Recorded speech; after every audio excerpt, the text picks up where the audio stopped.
wholeness is fully formed, and you can walk through the world without the masks and just be yourself, because you are the love that you've been seeking in this world. At any one time, you are the best you that you have ever been. For your character represents the result of the lessons extracted from all your previous experiences. You are more than enough, just you. You are the love that you are seeking, and you are more than enough. For what we call a miracle, it's simply truth rushing in if we surrender our defenses.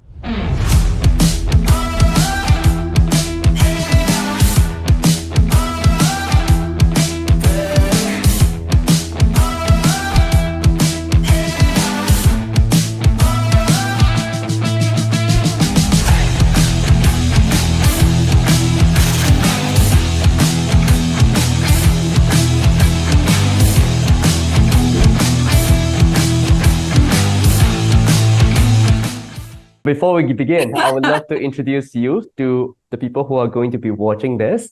So I'm here with the lovely Susana Kennedy. She's an intuitive transformational mentor. And her primary mission and vision is to facilitate and support the elevation of humanity towards a default frequency of unconditional love. Everything that she does, everything that she embodies, everything that she preaches, everything that she facilitates, it's all about allowing you to tap into a deeper state of unconditional love within in order to ripple out love for the world. So Susana, welcome. Welcome to this another episode of our entire series, which is literally to support humanity to unchain themselves from the limitations and to create a life of freedom and a life fully expressed. So you spoke about wellness in your current state of being right now. Like, what's currently happening? What's going on? Well, I mean, first of all, I just want to say thank you so much for having me. You know, it's been so beautiful reconnecting with you after these years, and just seeing the phenomenal shifts that you yourself have made over the past few years. And we've both been on a journey, and I know we've been watching each other and tapping into each other's energy from time to time.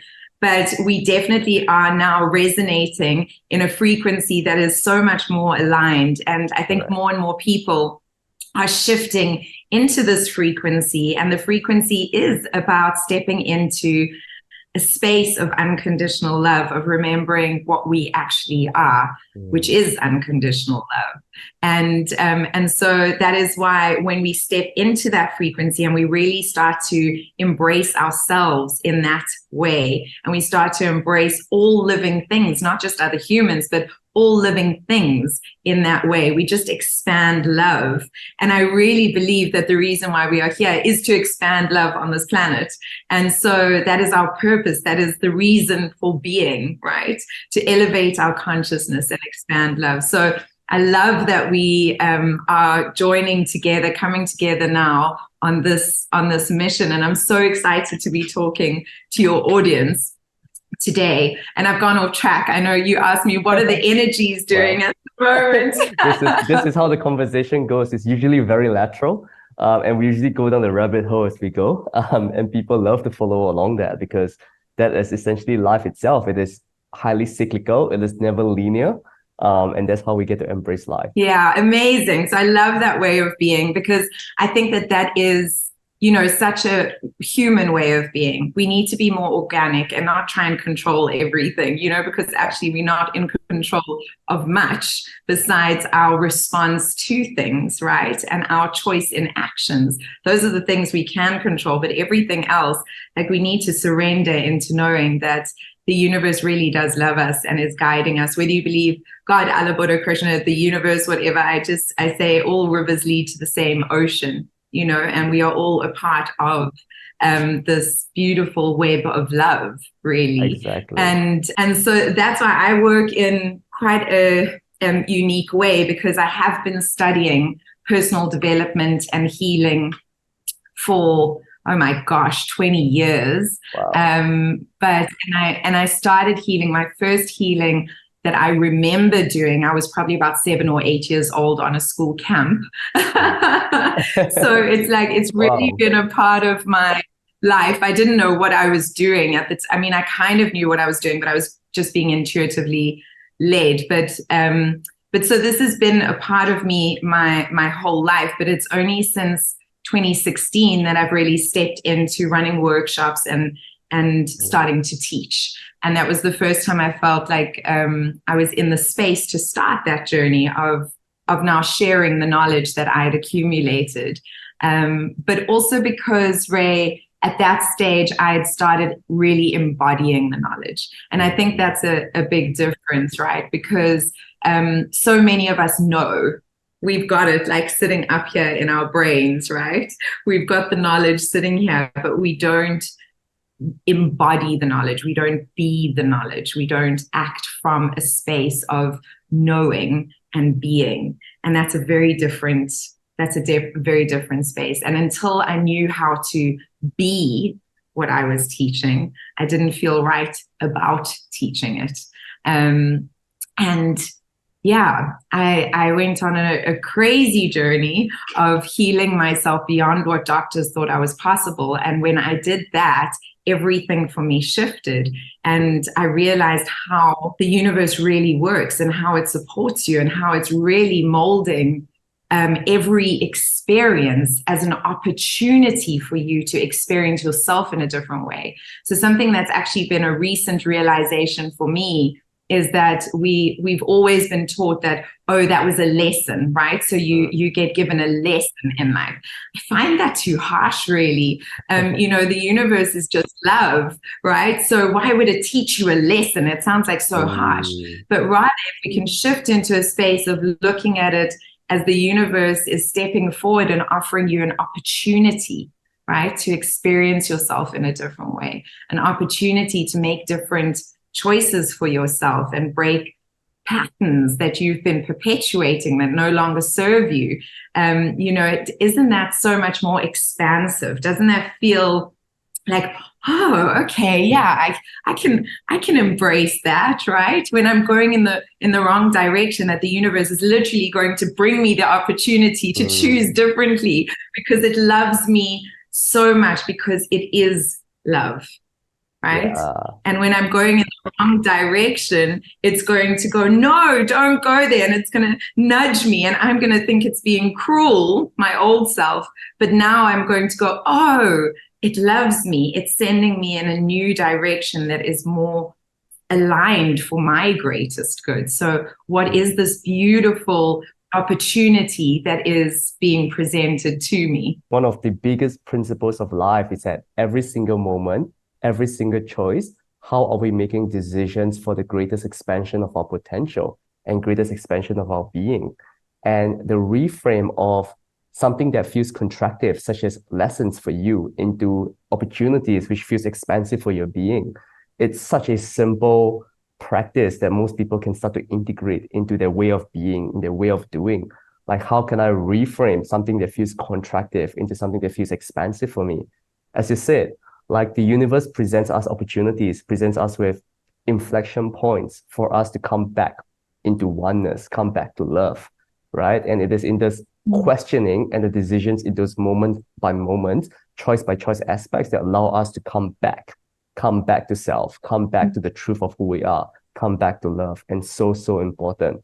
Which brings me to the very intriguing question that I would love to ask you. Why do you feel and think, now more so than ever, relative to the history of humanity, is love such a pivotal and prevalent energetic frequency that everyone is facilitating and everyone wants to be embodying? Why?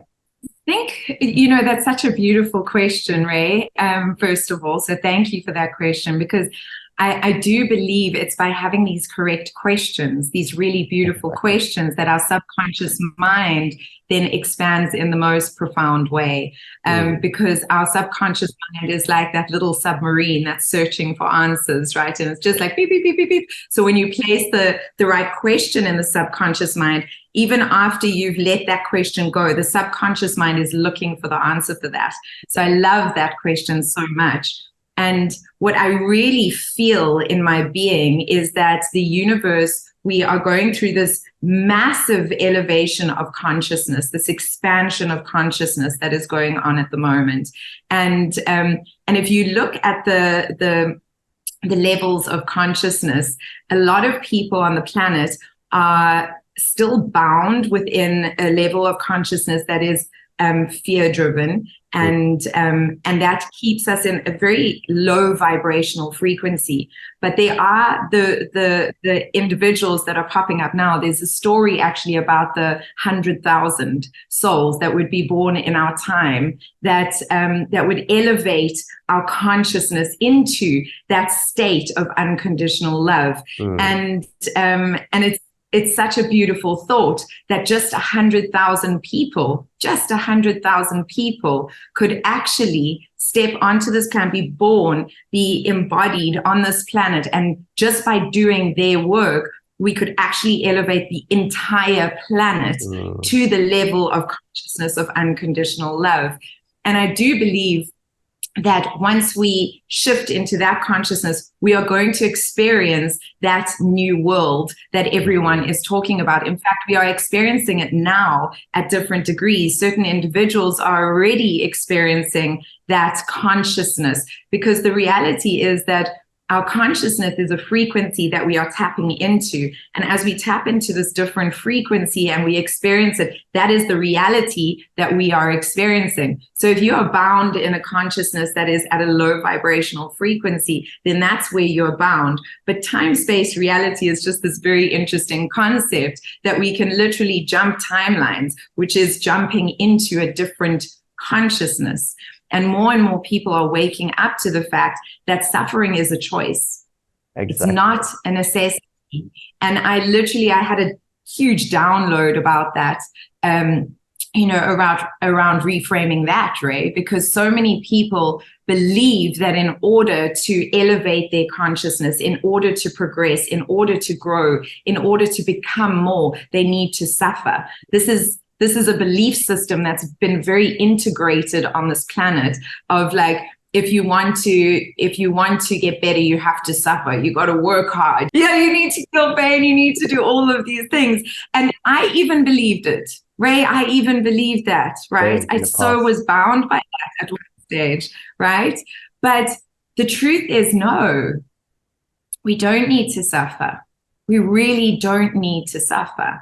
It's really just about tapping into that different frequency and tapping into our truth. And our truth is love. Our truth is ease. And that's not to say we won't be challenged. That's not to say that we won't have these invitations come our way, right, to experience ourselves in different ways. But it does release the suffering. And I remember having this realization when I was really ill. And it was the first kind of shift for me, that big shift. You know, you have these like epiphanies where your whole consciousness shifts. And it was when I surrendered, and I don't know if your listeners know my background, but I was so sick and nobody could figure out what was wrong with me. And everything was in pain. So you couldn't even touch my skin. Because it was just on fire. I had near organ failure in almost every single one of my organs except my heart. I had liquid in my lungs. I was having seizures. I was completely dehydrated and being kept alive on high doses of cortisone and steroids and a lot of drugs to just keep me unconscious as much as possible, and just coming into consciousness so that the doctors could ask me questions, monitor certain things. And to provide more context for the people listening, like what created that? What resulted in you experiencing all of that? Yeah, it's so, I will tell you a little story because we can go down such a big rabbit hole here. But I had been sick. I was producing a feature film. I used to produce feature films. I used to be in the film industry, and on the film, I encountered someone who just triggered the bejesus out of me. He just triggered me so much. And I got so angry that literally my blood boiled. it got to, like, I literally felt like my blood was boiling from the anger that I was feeling.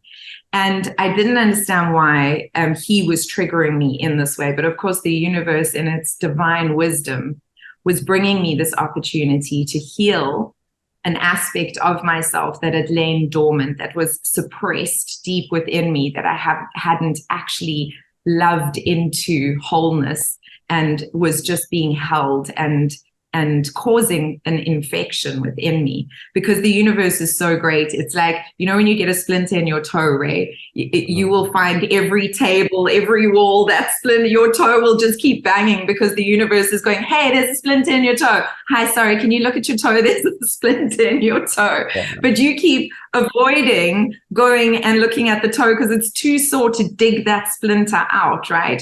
So instead, you cover that splinter with a plaster, and eventually you've got so many plasters, and these are the masks that we wear in life. No, I'm okay. Yeah, I'm perfect. No, everything is fine, you know, but actually that splinter is festering. If we don't take it out our toe, it will eventually get infected, and we'll be forced to take it out our toe. And that's what happened with me. Yeah. And I'm curious, with the relationship that you had with him, how did he trigger you specifically, and what was your relationship with him? Like, how did that transpire? Yeah, well, that's exactly it, is that I had been abused when I was young, and I'd completely blocked it out. And I was sexually abused until I was 10. And then I had been sexually assaulted at 16. And then I had been raped later on as well. So there were all these abuse situations in my life, and I'd never dealt with any of them. I just shoved them down. And the person who abused me was my biological father, the sexual abuse in the beginning. But he didn't only sexually abuse me, there was emotional abuse and mental abuse that also went with that. And this man triggered that, right? He just triggered it for me on so many levels. He made me feel helpless and small and inadequate, and like everything was my fault. And I was just, my inner child was in a complete panic state from this. And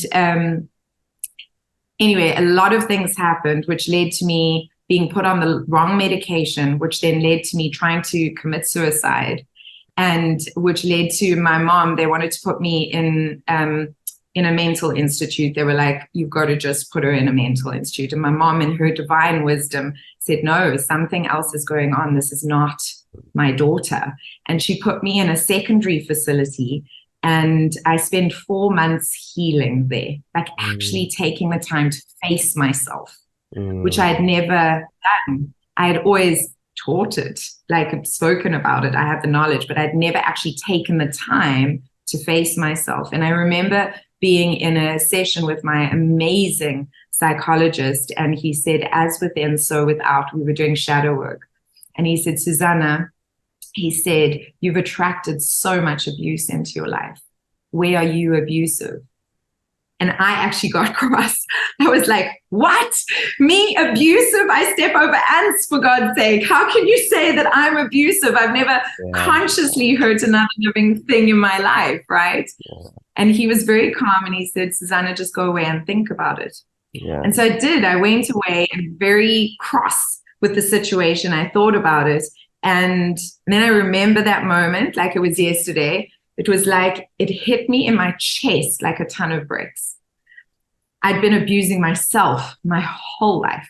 I'd never been good enough. I'd never been pretty enough. I'd never been funny enough. I'd never been intelligent enough. I'd never been enough. And I remember that moment so clearly, because when that happened, myself and my body split, because my body literally said, fuck you. Like, I'm not letting you do this anymore. And within 3 months, I was in ICU. I went into a wheelchair, and I was in a wheelchair for 2 weeks, and then I was in ICU. And I was having near organ failure and all of these things. And doctors did not know what was wrong with me. And eventually, but I had this moment the day before I stopped walking, I had this moment that you read about in books, right, by all of these amazing people, where I literally fell on my knees and I prayed. And I just said, God, Allah, Buddha, Krishna, universe, all that is, please help me. I know that I've screwed up. I know where I've gone wrong. I know what I've done to myself, right? I really want to live. Like, I really want to stay. So if you let me stay, I promise I will make it worthwhile. But if it's my time to go, I also will trust that that is what is right. And I surrender to whatever it is that you decide for me. And from that moment, I literally did surrender. And so that last part of being really atrociously ill physically, I wasn't suffering anymore. And that's where I learned that difference of like understanding and experiencing the human experience physically, emotionally, mentally, but not suffering within it, really gliding through it, right? And I actually understood the teachings of Christ, because whether you believe in Christ as a Christian or just an ascended master that was a beautiful teacher on this planet, Christ was a beautiful teacher on this planet. And when he taught that he wasn't suffering, when he was hanging on the cross, he was not suffering. His body was going through something, you know, it was going through this human experience, but he totally trusted that what it was going through was what needed to be for the greater good. And I felt that in that time. And the most difficult thing for me actually was watching my family and friends suffer, because they didn't understand that I was okay with whatever happened to me, and that I knew that what was going to happen was going to be okay. And then I did my best, right, within that, because I'd surrendered to the universe. And a lot of people think surrendering is like just releasing and giving up, and it's not. It's relinquishing control, but it's showing up as your best self, like really showing up as your best self, right? And so everything that the universe sent to me, I did. Like everything. Before that, I was like a proper homeopathic baby who only believed in X, Y, and Z. I had my blinkers on, right? And then after that, I was just blown open. I just exploded with love. When I trusted the universe to that degree, my soul exploded with love. And I understood exactly what was meant for me. And it wasn't that I just did everything that came my way, but I completely understood what was right for me that came my way. And one of the things that once they diagnosed me, they said, we have to do emergency chemo. It's the last chance we have to save you. And before, homeopathic baby would have said, no ways, chemo is poison, right? But me now, in this new consciousness, I was like, that's great, bring it to me. And I just reframed my relationship to chemo. So I was lying there, and the first session took 9 hours. Normally chemo takes about an hour. But my body was too weak, so they had to do it really super slowly. And it's cold, like I did intravenous chemo. It's really cold going into your veins. And so I just went into a meditation, and I started picturing this chemo as this beautiful healing white light. And I said, thank you for healing. And I pictured it going into my body and being this healing white light. And I connected with spirit and with the universe. And I allowed it to use the chemo as a healing white light. And they said, if the chemo didn't kill me, because that was very much an option at that stage, it would take 18 to 24 months to get me into remission. And I would never be healthy again. I would always have to monitor like my health. It took me less than 6 months to get into full remission. And I've been living a super healthy life since then. Definitely. I had one scare, which I will tell you about because I think it's important. I had one scare last year. It was the first scare I've had in 9 years of this process.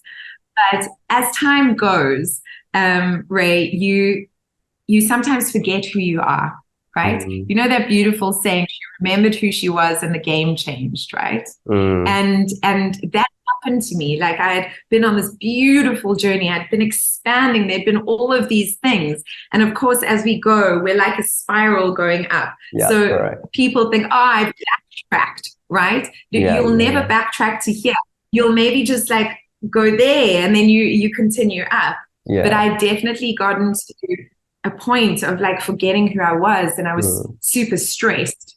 And I went for some blood tests. And for the first time in 8 years, my markers were up. And my first reaction was, are you kidding? I'm an internationally acclaimed healer and speaker, intuitive coach. Like, what the hell? Like my ego, like totally went, you know? For sure. And then I was like, okay, get a grip. Right, universe, what are you trying to tell me here? Okay, you've forgotten who you are. You've forgotten who you are, Susana, right? Okay, so what do? We recognize the reality of the situation that is being presented to us, and then we show up and do our best and take action. Phoned my specialist physician, and I said, I need to have some blood tests done. And she said, okay.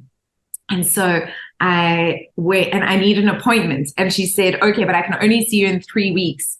And I was like, what? 3 weeks? And then again, and then I brought myself down, and I was like, okay, reframe this, Susana. You've got 3 weeks to get back to perfect health. That's it.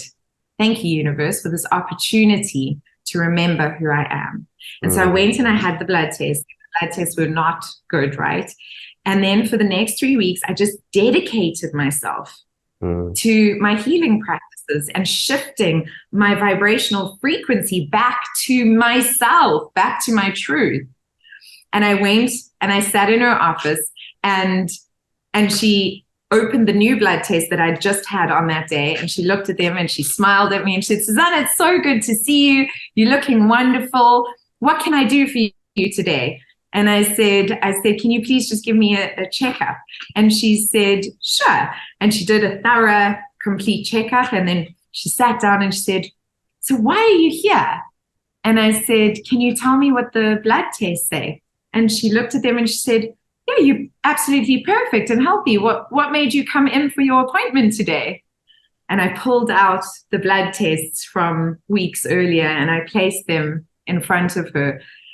And she looked at the dates and she looked at the results and she went, how is this possible? And my soul just went, thank you for the reminder. Thank you, universe, for this opportunity to remember, right, who I am. And so sometimes we get these like opportunities to remember who we are, to remember what we are capable of, to expand ourselves into a different place. But we think that they are these ugly gifts.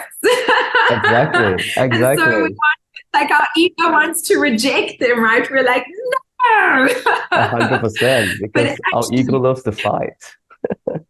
Yeah, exactly. But actually, there are these beautiful invitations for us to really experience ourselves in a completely different way. Yeah. Like when people hear about me being sick for 2 years and not being able to walk and all of these things, they're like, shame, you know? And it's so sweet because I understand it's coming from a place of empathy.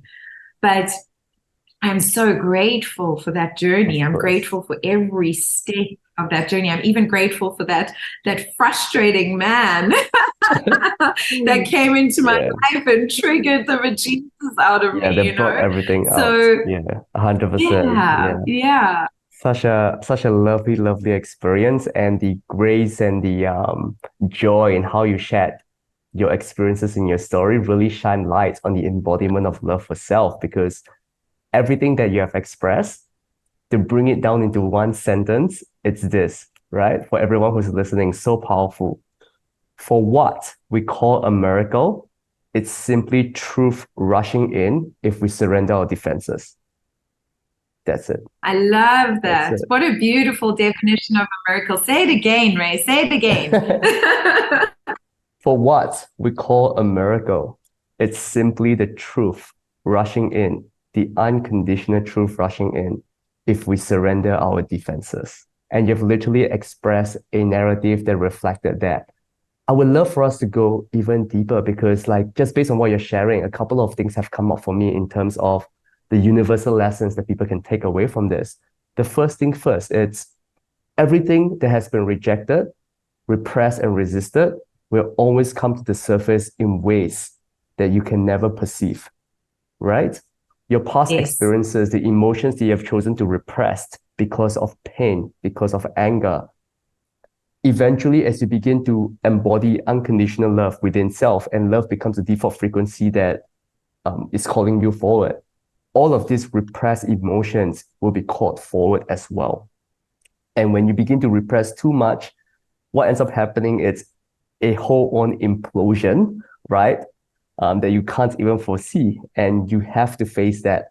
You have to confront that. You have to essentially move through that in order to release that. Because even the wordplay in and of itself, releasing repressed emotions gives you real ease. It's through the releasing of this repression that you actually experience real ease.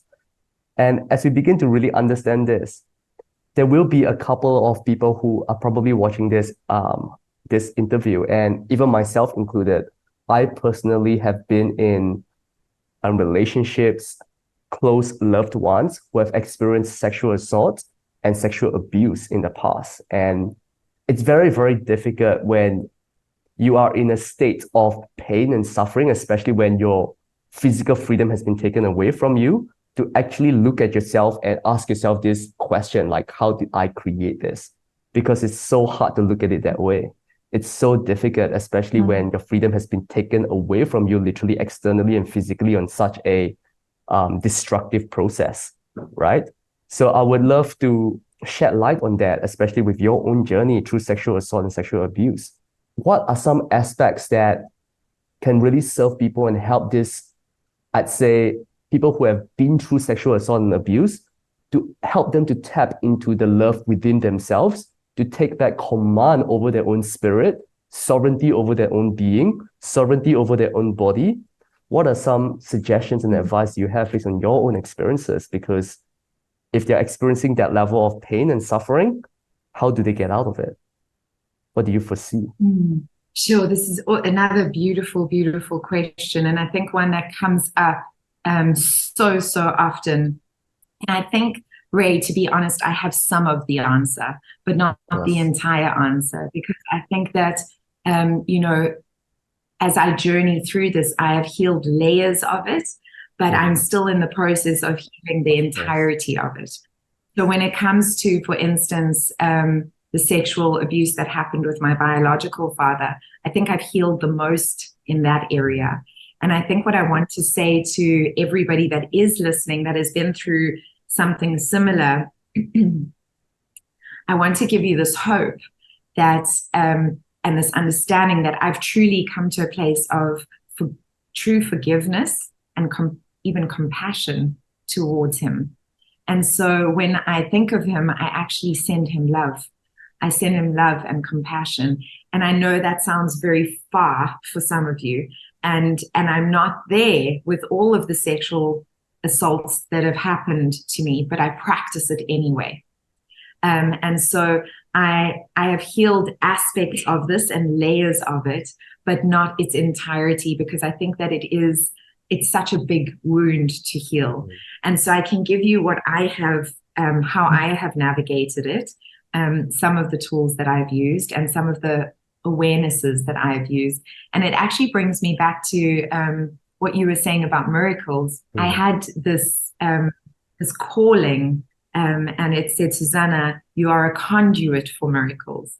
Be a conduit for miracles. And what I understood within this calling when it was downloaded to me was that, quite similar to A Course in Miracles, that a miracle is a change in understanding, a change in perception, right? And as you say, Ray, when you have that change in understanding and change in perception, you know, the truth rushes in a completely different way, and your entire reality shifts and changes, right? Yeah. And so what I do is I share my truths, and by sharing them, when people are ready to receive them, because it's very much about divine timing. When you are ready to receive something, you receive it. No matter what, it doesn't matter what is happening, you will receive the right information, you will receive the right awakenings. 2 people can read a book, 2 people can watch a movie, 2 people can go to a talk, and both of them will walk away with different things, because one of them was ready to receive this information and one of them was ready to receive this information, right? So my first invitation is just trust in your divine timing. Be gentle with yourself and trust in your divine timing. I love Wayne Dyer. When we change the way we look at things, the things we look at change. It's so beautiful and it's so true. And so one of the things I want to help you shift is that, you know, we've been told by so many like great teachers that you are the creator of your reality. I want to reframe that. You are the co-creator of your reality, right? It's too much pressure and too heavy to hold everything. You're not the creator, you're the co-creator. You are a part of this divine web of creation that is going on, right? You are a part of the possibility of expansion. You are a part of the love that exists. But you are the entire ocean in a drop and the drop in the ocean, right? But the thing is that we are both. And so to be it all is too much pressure. So just take that in and take a deep breath and realize that you're co-creating. You're not responsible within this earthly realm for all that is happening. You're not responsible for the wars that are happening. You're not responsible for being sexually assaulted, right? You're not responsible for that within this earthly realm. On a spiritual level, and if we take it up to a spiritual level, we are souls that are coming into this earthly experience, and each of us have agreed to certain what we call soul contracts, right? We've entered into soul contracts with different individuals, and those individuals have agreed to these soul contracts for the purpose of expansion, right? For the purpose of our own expansion on this planet. And so I understand now, which I did not understand, and I refused even at first to even contemplate this, to even play with this concept. Like when I first heard this, when I first remembered, I only remembered that I was sexually abused when I was in that secondary facility. All of a sudden, all these memories started rushing in, and I had to deal with, as an adult, remembering that I'd been sexually abused until I was 10 or 11 years old. I'm not entirely sure, but it was around there. And I remember feeling nauseous, like sick at the thought of telling my brother that our father had done this to me. And I had to build myself up, and his response was, I know, I remember. Right. So other people, and when I told my best friend from childhood, she said, I know, Susana, I remember. I hadn't. I blocked it out because my soul wasn't ready to heal it. My soul wasn't ready to digest this reality and move beyond it and expand and heal it. Right. So I want you to be gentle with yourselves, because sometimes that happens. You're presented with something and you're not ready to actually do it. It's okay. Be gentle with yourselves. Show yourselves compassion. It will happen in divine timing.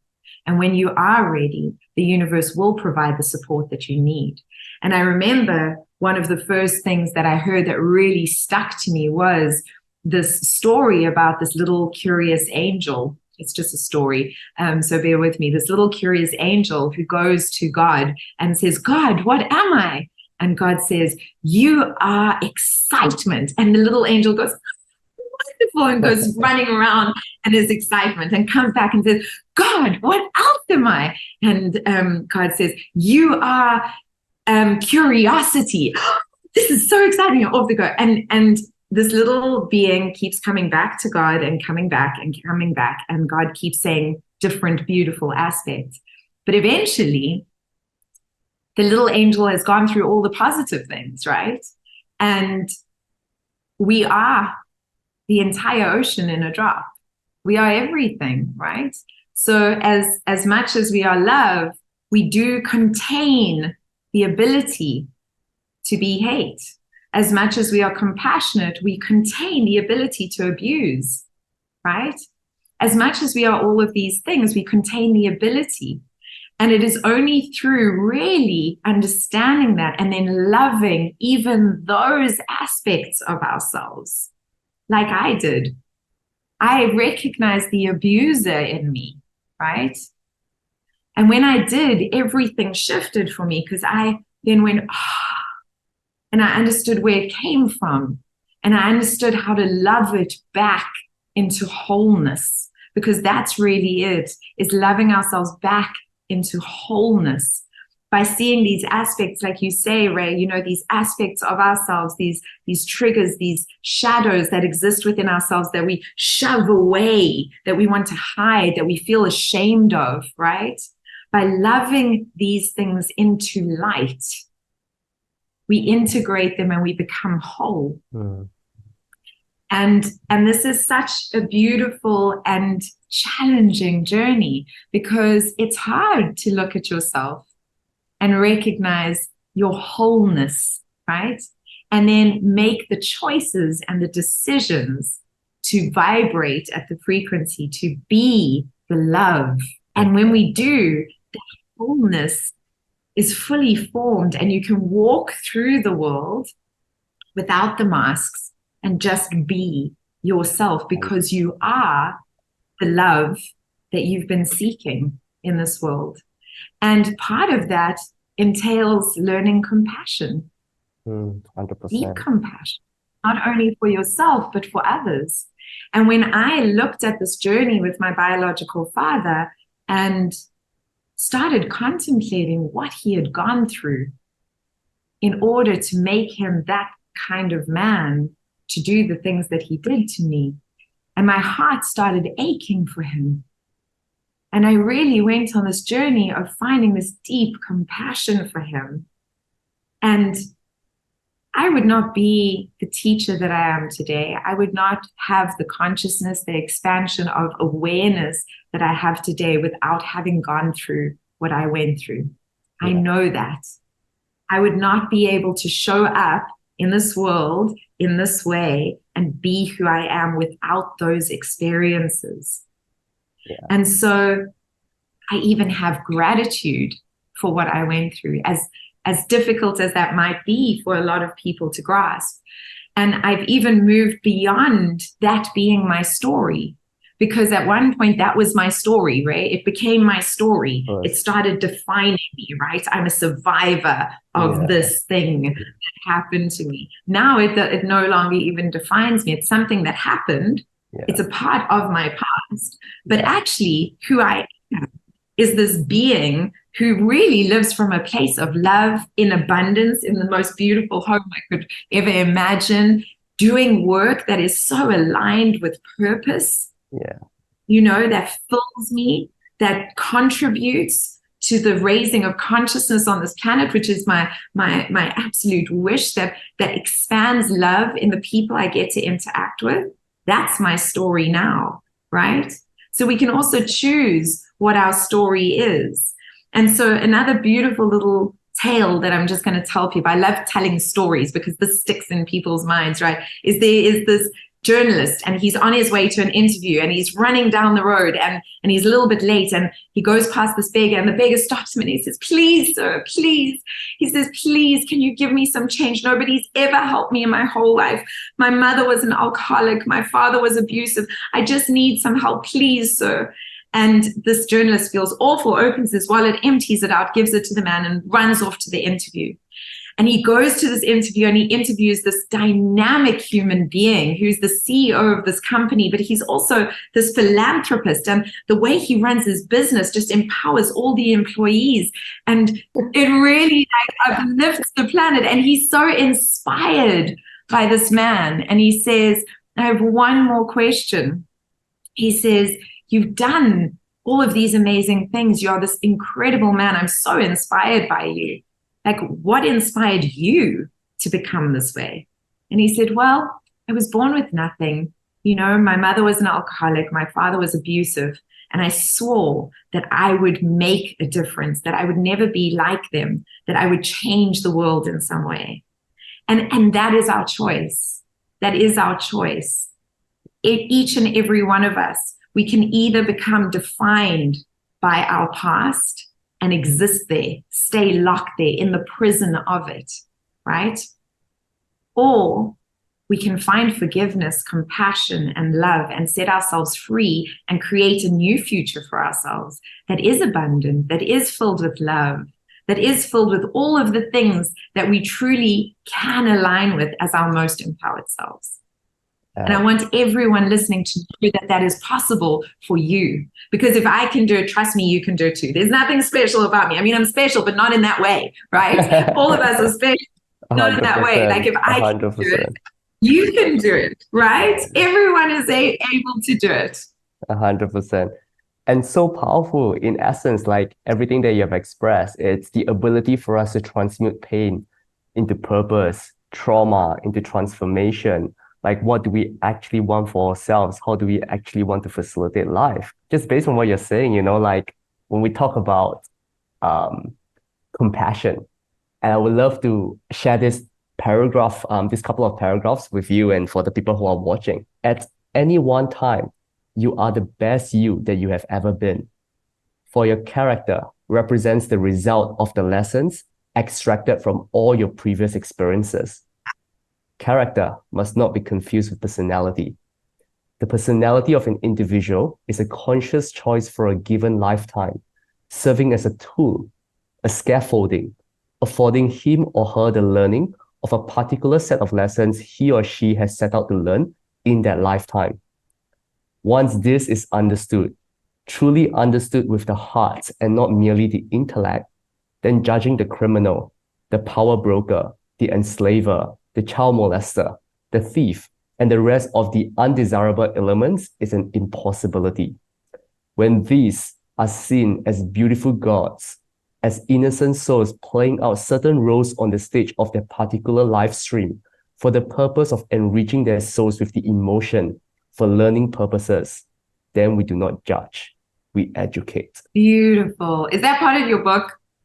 That's a narrative that I've read and I'm sharing with people through this book called God I Am, which is very, very beautiful in essence. But it really dissolves the need for judgment in our given lifetime, and so beautiful in what you've shared.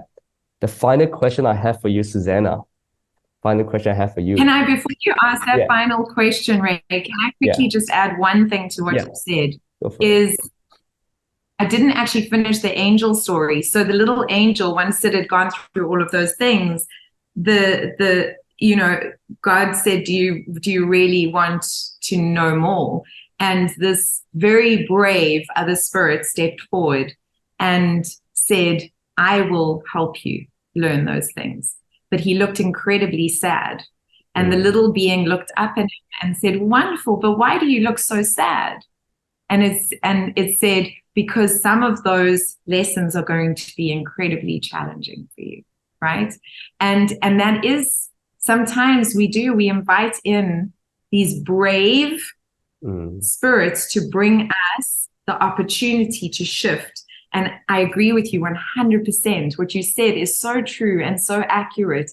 It's all soul contracts. And if we can step out of the earthly experience and look at it from that perspective, even just doing that little reframing for ourselves gives us that relief from the suffering. Sorry, I just wanted to add that. Beautiful, beautiful, beautiful closure in that specific loop, which adds another layer of depth to everything that we have spoken so far. Final question, Susana. If there is one thing that you get to share with 8.1 billion people in the world right now, every single person in the world right now, and you literally have a microphone that speaks into the hearts and minds of every single person on earth right now, what would you say to them? If I could speak into the hearts of everyone on this planet right now, you are more than enough. Just you. You are the love that you are seeking, and you are more than enough. It's about you trusting that. It's about you being brave enough to embrace that. And as you do trust and embrace that little by little by little, you will change the world. You will literally be the change that the world needs right now. And each and every one of you are capable of that. Each and every one of you are capable every single day of expanding love. And even if you just make one decision every day, I mean, I invite you to be cheeky and make 3, but even if you just make one decision every day that is more in alignment with the version of you that is this aspect of unconditional love, your life will be unrecognizable a year from now. And you are so worthy of that.